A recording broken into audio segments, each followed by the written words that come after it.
Hello dear students, a very good morning to all of you. So in this video we are going to start our next chapter number 6, physical and chemical change. Alright, so topic to be covered in this chapter: physical change, examples of physical change, chemical change, chemical change examples, rusting of iron, and the last one topic is crystallization. Now, you know that changes are taking place all the time. Okay, but are all the changes same? क्या सारे change एक जैसे होते हैं?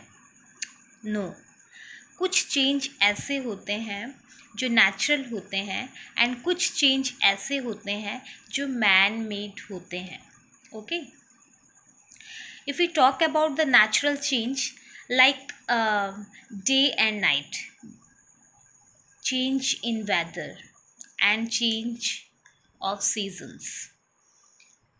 Okay, so all these changes are natural. Now if we talk about man-made change like cooking of food, stretching of rubber band, inflating of balloon, all are the example of man-made change. So changes are not the same. Some changes are natural and some changes are man-made. Okay, and in your previous class you have already studied about reversible and irreversible changes, and you have also learned about physical and chemical changes. And you know that physical and chemical changes taking place around us, हमारे चारों ओर जो हैं वो physical and chemical changes के बहुत सारे examples हैं. Okay, so let's study more about physical and chemical changes. Okay, so firstly I am going to talk with you physical change. Okay, so as the name says, physical change, it is a change that occur in the physical property of matter.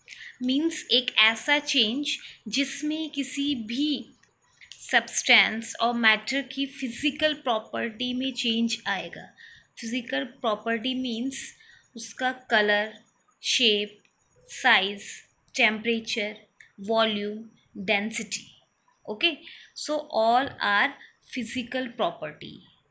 Okay, means it does not change chemical composition of the matter. means physical change में chemical composition किसी भी matter के chemical composition में कोई change नहीं होता है, उसकी ओनली फिजिकल प्रॉपर्टी में चेंज होता है.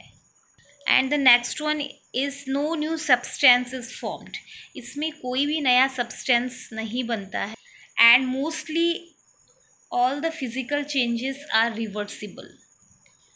You have already studied about physical change. Physical change is also known as reversible change, and you know that what is reversible change?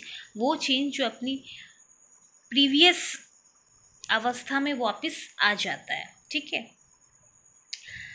Now if we take the examples of physical change like ice melts to form water. You know that ice is a solid state of matter and it also convert into water, and again water have also convert into ice. तो यहाँ पे आपने देखा कि उसकी सिर्फ physical property में change आया है. मीन्स अगर हम उसे आइस के फॉर्म में लेते हैं that is a solid state, but अगर वो वाटर के फॉर्म में आ जाता है that is a liquid state. यहाँ पे सिर्फ उसकी फिजिकल जो प्रॉपर्टी में चेंज आया है. Okay, this is example of reversible change and physical change. Why I am saying reversible change? Because you know that कि आइस वाटर में भी कन्वर्ट हो सकता है एंड देन वाटर आइस में भी कन्वर्ट हो सकता है. So that is a reversible. Okay, a glass breaks into pieces, so this is also a physical change. This is also example of physical change. You know that अगर glass break हुआ है तो वो pieces में convert हो गया, उसकी physical property में चेंज आया है, केमिकल कंपोजिशन में कोई चेंज नहीं आया है। मीन्स अगर ग्लास टूटा है तो उसके जो पीसेस में वो डिवाइड हुआ है टूट के, सो वो पीसेस भी क्या है, ग्लास ही है। Okay, so this is a physical change. Okay, third one is blowing of balloon. अगर आप balloon is also example of physical change. And अगर आप बलून का एग्जाम्पल लेते हो तो आप उससे अगर इन्फ्लेटेड बलून को लेते हो तो आप वो अपनी पुरानी अवस्था में वापस भी चला जाता है। So this is also example of a physical change. Stretching of rubber bands, it's also example of a physical change. So there are so many example of physical change around us. Okay, and physical change may be reversible or irreversible.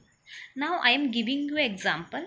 Suppose you have a paper. Now you just tear it into pieces. Okay, like this. Now can you join the pieces and make it again as the paper it was? No, this is not possible, right? But you can write even on those small pieces of papers. Now what do you conclude? When the paper was torn into small pieces, there is a change in the shape or form of the paper, but this change is irreversible because we cannot bring paper in its original form, right? Means हम इस paper को उसके original form में वापस नहीं ला सकते हैं। हमने पेपर को छोटे छोटे पार्ट्स में डिवाइड कर दिया है, ठीक है ना। हम इसमें लिख सकते हैं बट हम इसे उसके पुराने शेप में वापस नहीं ला सकते हैं। सो यहाँ पे आपने देखा कि कोई भी चेंज नहीं हुआ है प्रॉपर्टी में। There is no change in the property of the paper as you can still write on the small pieces of them. Means ये फिजिकल चेंज है, फिजिकल चेंज है। फिजिकल चेंज में हमने पढ़ा कि इसमें किसी भी मैटर के केमिकल कंपोजिशन में कोई चेंज नहीं होता है और ना ही कोई न्यू सब्सटेंस फॉर्म होता है। अगर हमने पेपर को पीसेस में डिवाइड किया है तो यहाँ पे कोई न्यू सब्सटेंस नहीं बना है, वो स्टिल ये अभी भी पेपर ही है।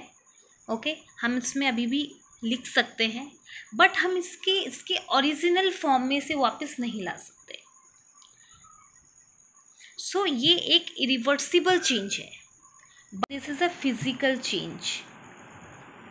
यहाँ पे ये इरिवर्सिबल है, बट इरिवर्सिबल कैसे है? हम इस पेपर के पीसेस को इसके ओरिजिनल फॉर्म में वापस नहीं ला सकते हैं।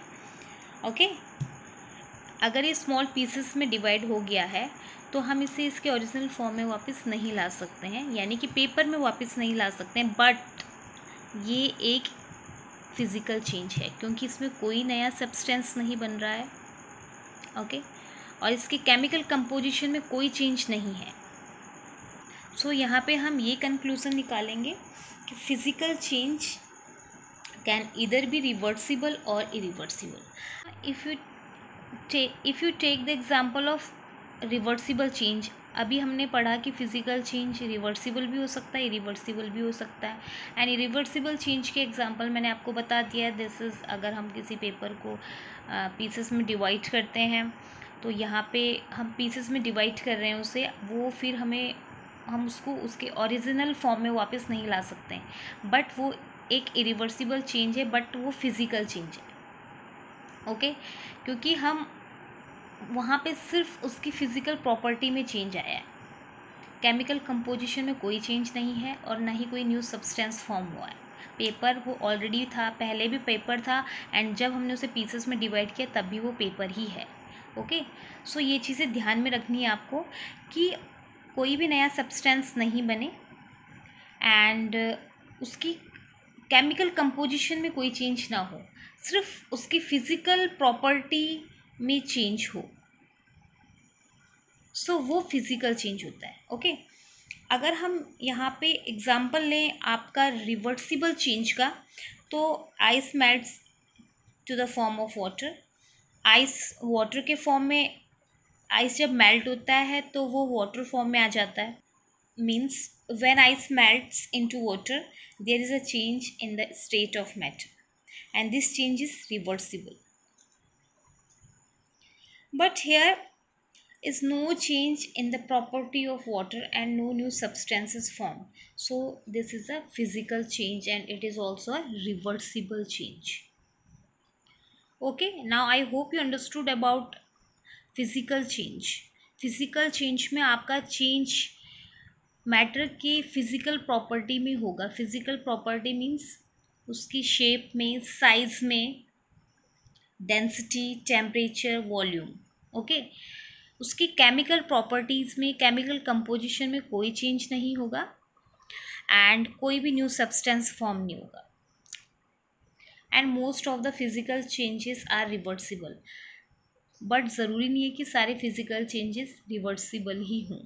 Okay, so physical change can be reversible or irreversible.